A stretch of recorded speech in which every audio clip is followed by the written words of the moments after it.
आज मैं एक बहुत ही विशेष जगह पर हूँ।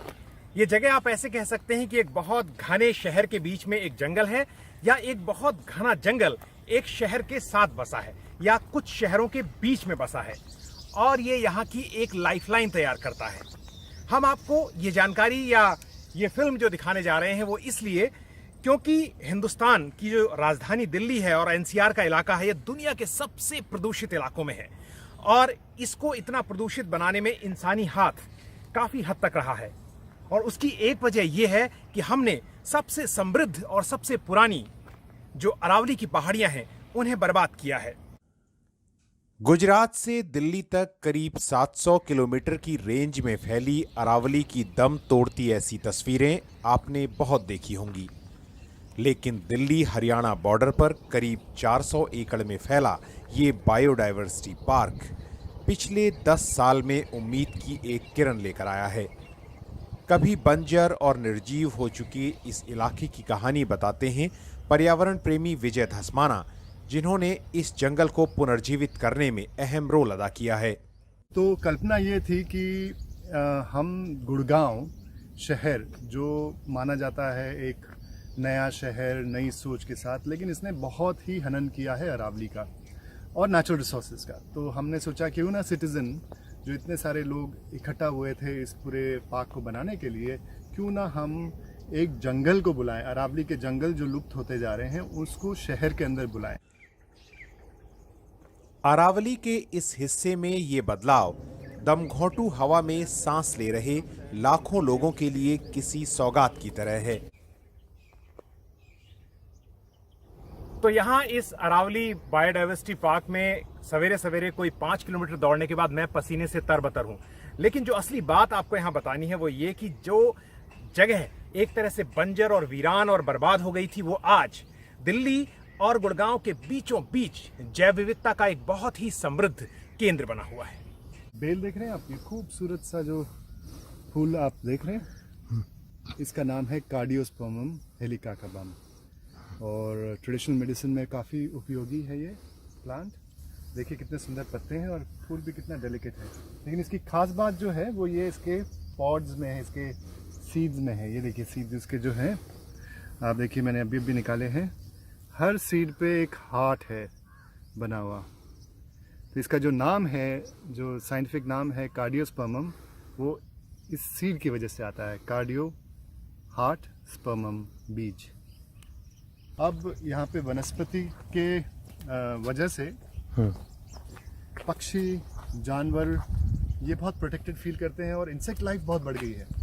अब हमारे दो मित्र हैं डॉक्टर रॉबिन सुएश, उन्होंने एक स्टडी की और उन्होंने पाया 8 तरह के एम्फीबियंस यहाँ पे पाए गए, क्योंकि पानी साफ़ है, बहुत पानी जो माइनिंग पिट में पानी जमता है वो बहुत साफ़ है। तो 8 तरह के एम्फीबियन, उनका कहना है कि एक जगह में, एक छोटी सी जगह में 380 एकड़ में इतने सारे एम्फीबियंस पाना बहुत दुर्लभ है।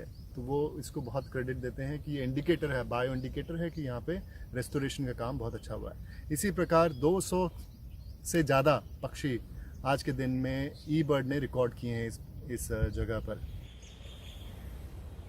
सबसे पहली बात है कि जो आप वनस्पति लगाते हैं उसका भविष्य क्या है। आज आपने एफॉरेस्टेशन कर दिया, आपने लगा दिए बहुत सारे पेड़ और उसको पानी देते जा रहे हैं, वो चल गए। क्या वो 50 साल तक वो रहेंगे वहाँ पे? क्या वो 100 साल तक वहाँ रहेंगे? क्या उनके बच्चे होंगे? क्या वो बीज फूल बनेगा, फल बनेगा, उसके ऑफस्प्रिंग्स होंगे, वो जंगल थ्राइव होगा? ये सब सोचना पड़ता है जब आप रिफॉरेस्टेशन करते हैं। तो सलाई के जो जंगल हैं वो आपको मिलियंस ऑफ ईयर्स का जो एवोल्यूशन है कि इतने लाखों सालों से जो अरावली में उगे हैं, तो वो बता रहे हैं आपको कि हम यहाँ पे सबसे ज़्यादा खुश हैं और ये हमारा चिरंतर काल तक हम चलते रहेंगे अगर क्लाइमेट चेंज नहीं हुआ तो। ये चट्टानें और खदानें अब भी यहाँ हुए खनन का गवाह हैं, लेकिन जैसे जैसे हालात बदलते गए, यहाँ वो वनस्पतियां लगाई गई जो अरावली की मिट्टी से मेल खाती हैं। ये आप देख रहे हैं जरा, यहाँ पे ये देखिए माइनिंग पिट्स हैं, यहाँ पे 3 से 4 माइनिंग पिट्स हैं और ये पूरे बायोडायवर्सिटी पार्क में कई माइनिंग पिट्स हैं। अब इसमें सीजनल वाटर बॉडी बन गई हैं और आपको दिखेगा यहाँ पे कई कैन के वृक्ष, कैन की घाटी बन गई है, बबूल की घाटियाँ बन गई हैं और एक अच्छा हैबिटेट बन गया है। अरावली की इन पहाड़ियों पर किया गया ये प्रयोग इस बहस के मद्देनजर काफी अहम है कि क्या उन जगहों पर फिर से सृजन और संरक्षण किया जा सकता है जो खनन की वजह से बर्बाद हो गई हैं। देखिए, ये जो छोटी सी जगह है, इसने सबसे पहले तो ये स्थापित किया है कि रेस्टोरेशन संभव है। हमने जो आज तक की माइनिंग की है, अरावली में खनन किया है और पूरा जो जंगल इरोड किया है, ख़त्म कर दिया है, उसको हम दोबारा ला सकते हैं और इतने शॉर्ट समय में निकला सकते हैं। ये 10 साल की आप जो वनस्पति देख रहे हैं, ये 10 साल की उपज है। अब इसमें होता क्या है, इसमें क्या करता है यहाँ पे, ये जो जितने वृक्ष हैं ये हमें ऑक्सीजन प्रदान कर रहे हैं सबसे पहले, और ये ऑक्सीजन के साथ साथ हमें ये भी सिंक का काम कर रहे हैं, पोल्यूशन सिंक का काम कर रहे हैं, मॉइस्चर रिजीम को कंट्रोल कर रहे हैं, ये आपके रेनफॉल को, अंडरग्राउंड वाटर को रिचार्ज कर रहे हैं। अरावली का पोटेंशियल है 20 लाख लीटर पर हेक्टेयर, इतना पानी आप ज़मीन के अंदर डाल सकते हैं। But pollution point of view से बहुत इंपॉर्टेंट है कि जंगल जो हैं वो सिंक का काम करते हैं, आपका पोल्यूशन सिंक का काम करते हैं। जितना एयर में डस्ट है उसको वो सेटल करते हैं, प्लस वो रेनफॉल को प्रमोट करते हैं, बढ़ाते हैं, बढ़ावा देते हैं। और रही बात, ऑक्सीजन को ऐड करते हैं। आई मीन, आप क्वालिटेटिवली डिफरेंस देख सकते हैं।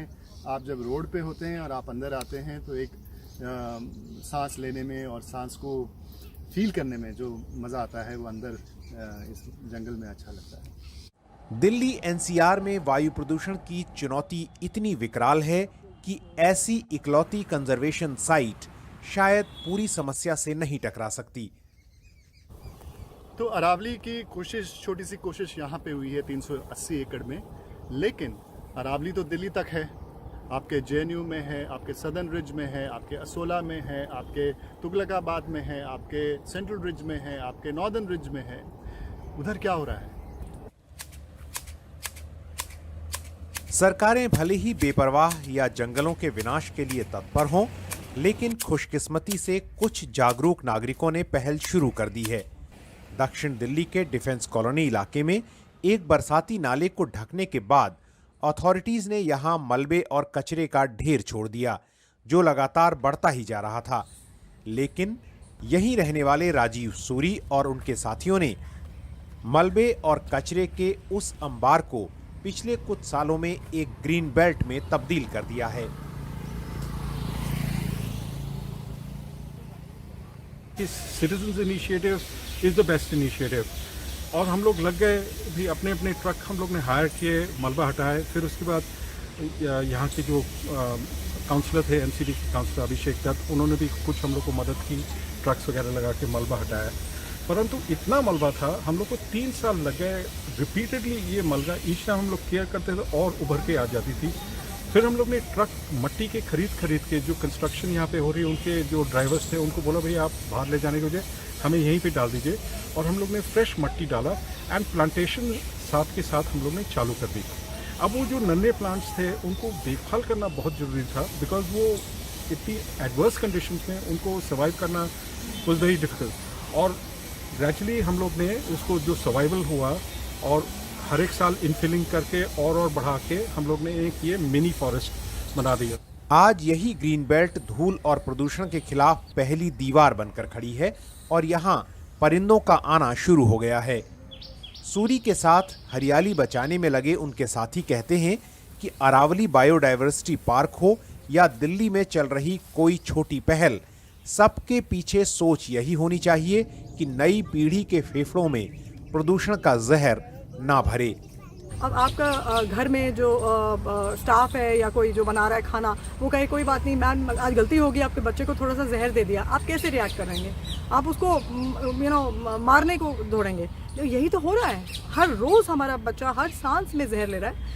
सो ये तो हमें सबको प्रायोरिटाइज करना पड़ेगा। इसमें कोई प्रोफेशन की बात नहीं है, कोई बड़ा छोटा, सबने सबके बच्चों पे असर है। जैसे गवर्नमेंट लैंड ग्रैब कर रही है या लोग लैंड ग्रैब कर रहे हैं, बिल्डर्स कर रहे हैं अपनी प्रॉपर्टीज़ बनाने के लिए और डेवलपमेंट, सो कॉल्ड डेवलपमेंट के लिए, हम कर रहे हैं इसको ग्रीन करने के लिए।